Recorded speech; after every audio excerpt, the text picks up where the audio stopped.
Hi hello నమస్తే good morning welcome to our YouTube channel. నేను మీ అల్లం సాయి కృష్ణ. ఈ వీడియోలో ఆర్ఆర్బీ గ్రూప్ డికి సంబంధించిన ప్రీవియస్ ఎగ్జామినేషన్లో వచ్చిన క్వశ్చన్స్ వాటికి సంబంధించిన ఎక్స్ప్లెనేషన్ గురించి డిస్కస్ చేద్దాం. వీడియోలోకి వెళ్ళే కంటే ముందు మొదటిసారిగా మన ఛానల్ని చూస్తున్న వాళ్ళు లేదా మన ఛానల్ ఇప్పటివరకు సబ్స్క్రైబ్ చేయని వాళ్ళు ఉంటే సబ్స్క్రైబ్ చేయండి. మీ అందరికీ ఆల్రెడీ తెలుసండి, షెడ్యూల్ అయితే నవంబర్ 17 నుంచి రావడం అయితే జరిగింది. సో ఈ పీరియడ్ ఆఫ్ టైంలో కావాల్సిన బూస్టింగ్ ఇవ్వడం కొరకే ఈ వీడియోస్ అన్నింటిని కూడా మీ ముందుకు తీసుకొస్తున్నా. అట్లాగే ఫిజిక్స్ కెమిస్ట్రీకి సంబంధించిన Telugu medium English medium full courses కావాలంటే మన యూటర్న్ ది లెర్నింగ్ యాప్లో అవైలబుల్ ఉన్నాయండి. అట్లాగే టెస్ట్ సిరీస్లు కూడా యూటర్న్ ది లెర్నింగ్ యాప్లోనే అవైలబుల్ ఉన్నాయండి. వీడియో యాప్కు సంబంధించిన లింక్ను వీడియో డిస్క్రిప్షన్లో నేను మెన్షన్ చేస్తాను. లేకపోతే డైరెక్ట్గా ప్లే స్టోర్లో కూడా యూటర్న్ ది లెర్నింగ్ యాప్ని టైప్ చేసేస్తే మీకు యాప్ కూడా వచ్చేస్తుందండి.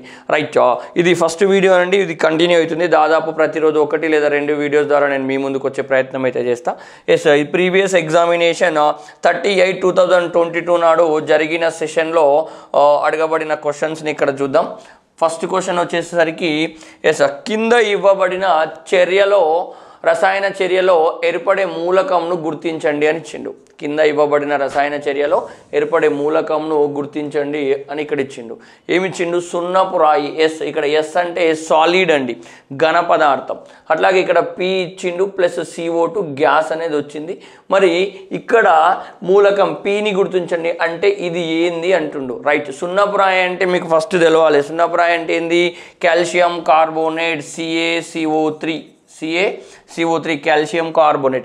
ఈ కాల్షియం కార్బోనేట్ని వేడి చేసినప్పుడు ఇది ఉష్ణగ్రాహక చర్య అంటున్నాం.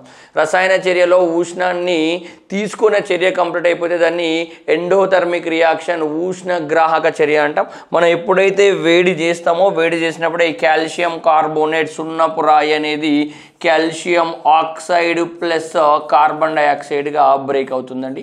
ఎస్, మనకి ఇక్కడ ఫార్ములా ఇవ్వలేదు, ఫార్ములా మనకే తెలవాలి. ఈ ఫార్ములా తెలవకపోయినా కానీ మనకి ఇక్కడ ఈ రియాక్షన్ని ఫైండ్ అవుట్ చేయడానికి ఛాన్స్ అనేది అయితే ఉండదు. ఎస్, ఇక్కడ కాల్షియం ఆక్సైడ్ ఏర్పడుతుంది ప్లస్ కార్బన్ డైఆక్సైడ్ ఏర్పడుతుంది. సో మనకి ఇక్కడ ఇది పి. సో ఆన్సర్ ఏంది? Calcium oxide. ఎస్, ఫస్ట్ ఆప్షన్లోనే ఉంది కాల్షియం ఆక్సైడ్, సాలిడ్ స్టేట్లోనే ఉంటుందండి. ఇక్కడ చాలామంది ఈ ఫార్ములా దగ్గరనే కన్ఫ్యూజ్ అవుతారు. ఫార్ములా రాకపోతే ఆన్సర్ రాదని చెప్పాను కదా. ఇది కాల్షియం ఆక్సైడ్, పొడి సున్నం అంటున్నాం. దీనికి ఎప్పుడైతే నీళ్లు కలుపుతామో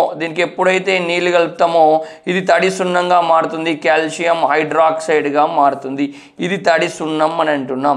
ఎస్, దీని లోపలికి కార్బన్ డైఆక్సైడ్ వాయువును పంపినప్పుడు ఈ కాల్షియం హైడ్రాక్సైడ్ అనేది తెల్లగా మారుతుంది. మనం చిన్నప్పుడు నేర్చుకున్నాం.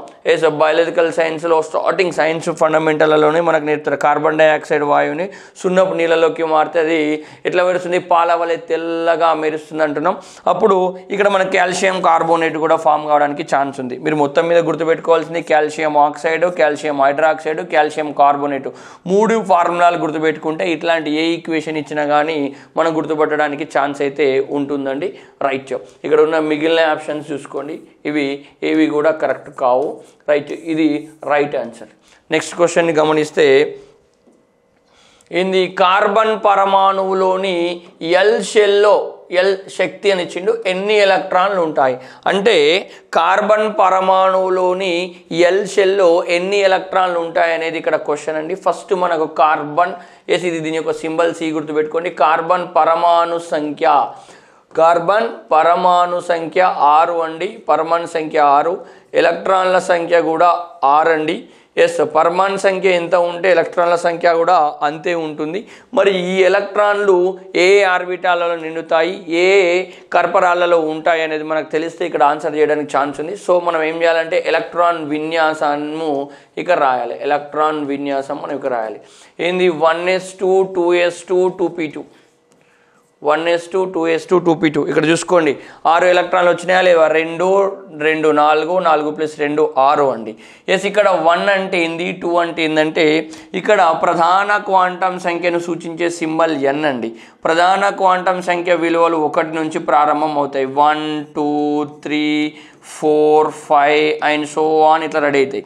n=1 అయితే k కర్పరం, n=2 అయితే l కర్పరం, n=3 అయితే m కర్పరం, n=4 అయితే n కర్పరం, n=5 అయితే O కర్పరం అండ్ సో ఆన్, ఇది గుర్తుపెట్టుకోవాలి.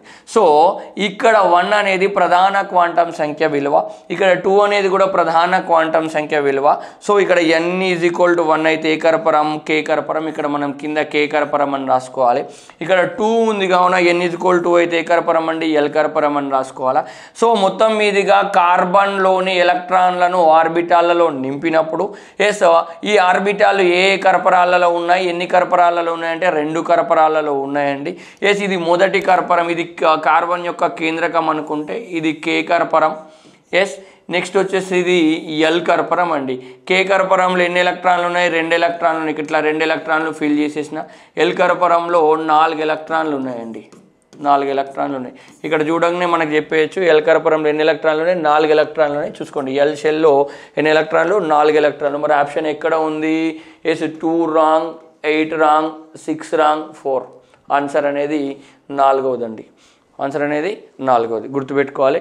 దెన్ నెక్స్ట్ క్వశ్చన్, ఏ క్వశ్చన్ ఇట్లా ఇచ్చినా కార్బనే కాదు ఏ మూలకం ఇచ్చినా ఏ కర్పరం ఇచ్చినా ఈ బేస్లోనే మనం వెళ్తే మనకు సరిపోతుంది, ఆ విషయాన్ని గుర్తుపెట్టుకోవాలి. దెన్ నెక్స్ట్ క్వశ్చన్కి వెళ్దాం. ఆక్సిజన్ చిట్ట చివరి కక్షలో ఎన్ని ఎలక్ట్రాన్లు ఉంటాయి, ఆక్సిజన్ యొక్క చిట్ట చివరి కక్షలో ఎన్ని ఎలక్ట్రాన్లు ఉంటాయంట.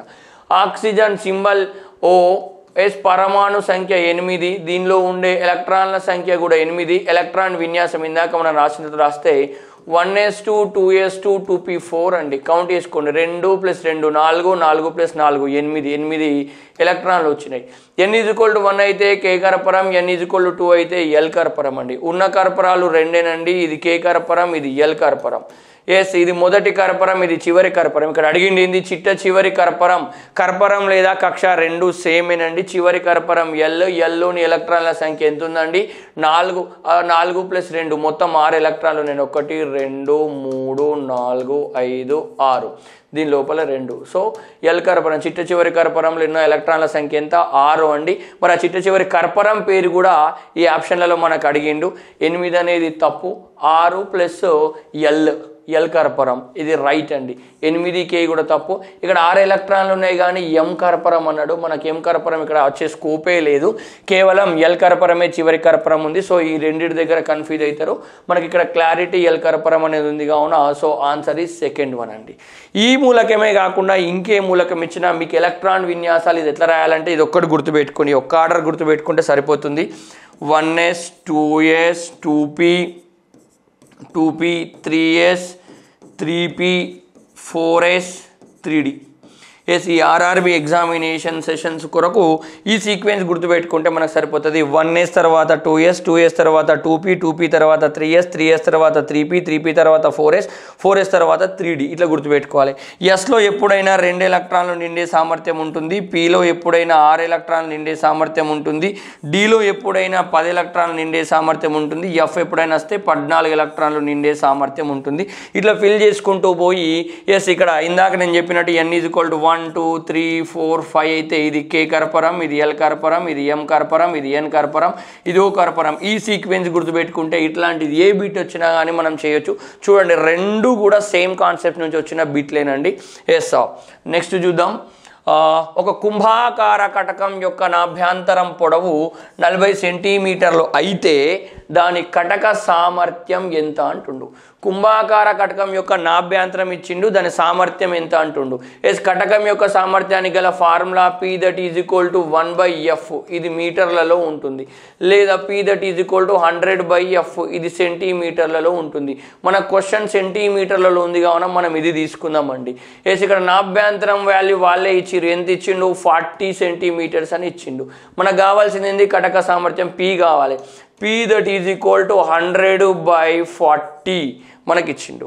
ఎస్ నో, ఎస్ ఇక్కడ 0 0 క్యాన్సల్ అండి, 10/4 ఉంది, 2 5s 2 2s, ఎస్ 5/2 వచ్చింది. 5/2 అంటే ఎంత వస్తుంది మనకు చూసుకోండి. ఇట్లా బేసిక్ మ్యాథ్స్ కంపల్సరీ రావాల్సింది. ఇక్కడ 2 2 4 ఒకటి వచ్చేసింది, పాయింట్ పెట్టుకోండి. ఎస్ 2 5 10, ఎస్ 0 2.5 అనేది మనకు ఇది వస్తుంది. అంటే 2.5 అనేది ఏంది, 2.5 D అండి. D indicates dioptres. D indicates dioptres. కటక సామర్థ్యానికి ప్రమాణాలు డయాప్టర్లు. దాన్ని డి తోడ చూపిస్తున్నాం. ఇక్కడ కటక సామర్థ్యం 2.5D వచ్చింది. ఎస్ ఆప్షన్ 1లో 2.5D ఉంది. 0.25D wrong. -2.5D ఉంది, -0.25D ఉంది, ఇది కూడా రాంగ్. మరి ఈ రెండిట్లలో ఏది సార్? మైనసా ప్లస్సా అంటే ఇక్కడ కుంభాకార కటకం యొక్క నాభ్యంతరం వాల్యూ అనేది మనకి ఇక్కడ ఏముంటుందంటే పాజిటివ్గానే ఉంటుంది. ఎస్, సో ఇది పాజిటివ్ ఉండడం వల్ల మనకి డి వాల్యూ కూడా కటక సామర్థ్యం కూడా పాజిటివ్లోనే ఉంటుంది. సో కుంభాకార కటకం ఇచ్చినప్పుడు ఇక్కడ మనకు పాజిటివ్ వాల్యూను తీసుకోవాల్సిన అవసరం అయితే ఉంది. ఆ విషయం గుర్తుపెట్టుకోవాలా. ఈ క్యాలిక్యులేషన్ వచ్చి కూడా ఈ రెండిట్లలో నువ్వు కన్ఫ్యూజ్ అయితే పోతుందండి. కుంభాకార కటకం వచ్చినప్పుడు కంపల్సరీ ఇక్కడ వాల్యూ అనేది ఎట్లా ఉంటుంది? పాజిటివ్గానే ఉంటుంది. ఎఫ్ వాల్యూ కూడా అట్లాగే ఉంటుంది. ఆ విషయాన్ని గుర్తుపెట్టుకోవాలండి. బేసిక్ కంపల్సరీ ప్రతి ఎగ్జామ్లో ఒక క్వశ్చన్ రిఫ్లెక్ట్ అవుతుందండి. దెన్ నెక్స్ట్ వన్లో క్రింది వన్లో స్థానభ్రంశ చర్య ఏది? స్థానభ్రంశ చర్య ఏది? స్థానభ్రంశం ఎప్పుడు చెందుతుందంటే అధిక చర్యాశీలత గల మూలకం అనేది అల్ప చర్యాశీలత గల మూలకాన్ని స్థానభ్రంశం చెందించి కొత్త సమ్మేళనాన్ని ఏర్పరుస్తుంది. అట్లాంటి దాన్ని మనం స్థానభ్రంశ చర్య అంటున్నాం. అంటే హై రియాక్టివ్ ఎలిమెంట్ అనేది లో రియాక్టివ్ ఎలిమెంట్ని అక్కడ నుంచి పంపించేసి కొత్త ప్రోడక్ట్ని ఏర్పరుస్తుంది. మరి దీనిలో చూద్దాం. దీనిలో చూసినప్పుడు ఏముంది? జింక్ కార్బోనేట్ ZnCO3 అనేది ZnO+CO2గా బ్రేక్ అయింది. బ్రేక్ అయిందంటే ఇది వియోగ చర్య, ఇది రసాయన వియోగ చర్య. నెక్స్ట్ ఇక్కడ చూడండి, అయన్ ప్లస్ కాపర్ సల్ఫేట్ అనేది రియాక్ట్ అయినప్పుడు అయన్ సల్ఫేట్ ప్లస్ కాపర్ అనేది వచ్చింది. అంటే ఈ అయన్ అనేది ఈ కాపర్ని ఇక్కడ నుంచి పంపించింది. అయన్ అనేది కాపర్ కంటే ఎక్కువ చర్యాశీలత అనేది ఉంటుంది. దీంతో పాటు నెక్స్ట్ ఎగ్జామ్లో అడగడానికి స్కోప్ ఉంది. జింకో, అయన్, కాపర్ ఈ మూడింటిని బేస్ చేసుకొని మన క్వశ్చన్ రావచ్చు. కాపర్ కంటే అయన్కు చర్యాశీలత ఎక్కువ, అయన్ కంటే జింకు చర్యాశీలత ఎక్కువ. కావున ఇక్కడ ఇచ్చిన క్వశ్చన్లో అయన్ కాపర్ని కంపారిజన్ చేసినప్పుడు అయన్ అనేది కాపర్ని బయటకు పంపించేసి దాని ప్లస్ని ఆక్యుపై చేసేసి అయన్ సల్ఫేట్ని ఏర్పరిచింది. కాపర్ అనేది బయటకు వచ్చింది. ఇది స్థానభ్రంశ చర్యనే. ఇది స్థానభ్రంశ చర్యనే, గుర్తుపెట్టుకోవాలి. ఎస్, నెక్స్ట్ చూస్తే H2+O2 is gives rise H2O mean ఇది కాంబినేషన్ రియాక్షన్, రసాయన సంయోగ చర్య. అట్లాగే కాల్షియం కార్బోనేట్ అనేది కాల్షియం ఆక్సైడ్ ప్లస్ కార్బన్ డైఆక్సైడ్గా విడిపోయింది. ఇది వియోగ చర్య. ఎస్, ఇది రసాయన ఏంది? సంయోగ చర్య. సంయోగ చర్య, కాంబినేషన్. ఇది వియోగ చర్యనే, ఇది వియోగ చర్యనే, ఇది సంయోగ చర్య. సెకండ్ వన్ ఒక్కటే స్థానభ్రంశ చర్య అండి. ఎస్, అధిక చర్యాశీలత గల అయన్ అనేది కాపర్ సల్ఫేట్ దగ్గరికి వెళ్ళి కాపర్ సల్ఫేట్ నుంచి కాపర్ని బయటకు పంపించేసింది. కాపర్ ఎందుకు బయటకు వెళ్ళిపోయింది? కాపర్కి అల్ప చర్యాశీలత అనేది ఉంది. దాని స్థానాన్ని అయన్ భర్తీ చేసేసి మనకు అయన్ సల్ఫేట్ అనే ప్రోడక్ట్ని ఇచ్చేసింది. ఇంకొకటి సపరేట్గా బయటకు వెళ్ళిపోయిన కాపర్ పక్కకే ఉంది. సో ఇట్లాంటి చర్య అనేది స్థానభ్రంశ చర్య, డిస్ప్లేస్మెంట్ రియాక్షన్ అని అంటున్నామండి. ఈ విషయాన్ని మనం క్లియర్ గుర్తుపెట్టుకోవాలి. ఇట్లాంటి వాటిపైన కూడా క్వశ్చన్స్ కంపల్సరీగా మనకి ఇక్కడ అడుగుతున్నారండి.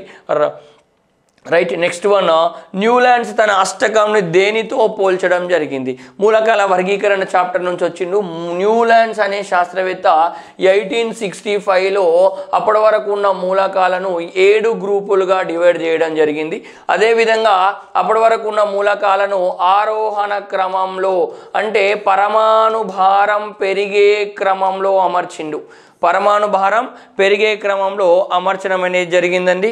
ఎస్, ఇట్లా 1 2 3 4 5 6 7 8 9 10 ఇట్లా ఎన్ని మూలకాలు అప్పటి వరకు ఈయన సమయానికి తెలిసినాయో అవన్నిటిని కూడా అమర్చుకుంటా వేయండు. ఎస్, మరి ఇట్లా అమర్చిన తర్వాత ఈయన ఏం చేసిండు అంటే అష్టక నియమాన్ని ఫాలోఅప్ చేసిండు. ఏ నియమాన్ని ఫాలోఅప్ చేసిండు? అష్టక నియమాన్ని ఫాలోఅప్ చేసిండు. అష్టక నియమం అంటే 1వ మూలకము 8వ మూలకము. ఎస్, అంటే మధ్యలో ఎన్ని వదిలేసిండు? 6 వదిలేసిండు. 1వ మూలకము 8వ మూలకము, ఎస్, మళ్ళా 8వ మూలకము.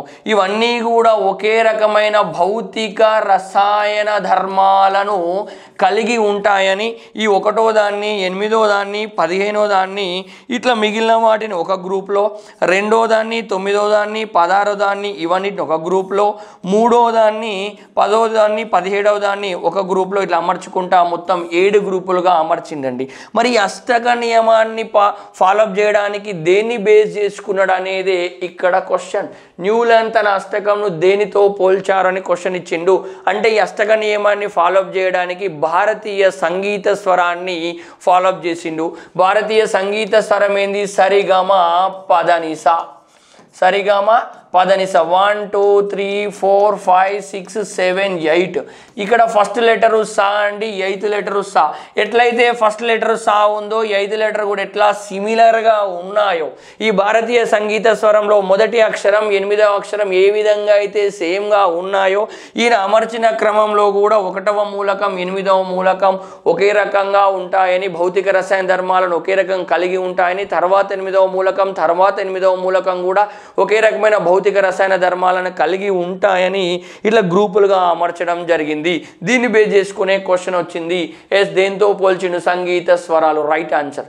కంప్యూటర్ లాంగ్వేజ్ కోడ్లు కాదు, హిందీ గేయాలు కాదు, చారిత్రాత్మక సంఘటనలు కూడా కాదు. So the answer is first one అండి.